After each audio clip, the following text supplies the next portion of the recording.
The Florida Current, an online news service smartly covering politics and policy. Subscribe for free daily alerts at thefloridacurrent.com.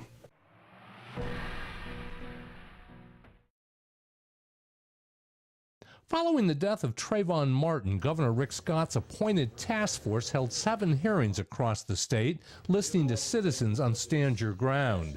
The Black Caucus, which wanted the law repealed, called the effort worthless. I want to emphasize the word task, as if they had a job to do, and they failed their job. Legislation to repeal Stand Your Ground was filed in January. It was accompanied by an emotional plea from Trayvon Martin's mother.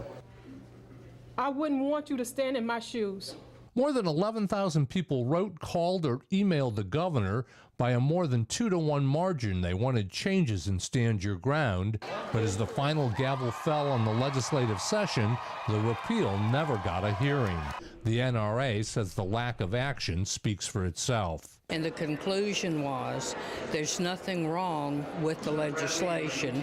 But the NAACP, which says it supports the Second Amendment, believes Trayvon Martin was not a sympathetic enough victim to energize legislative action.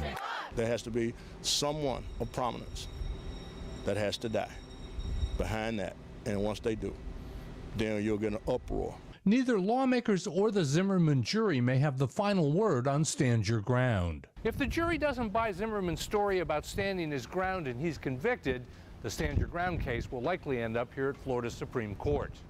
In Tallahassee, I'm Mike Vasalinda reporting.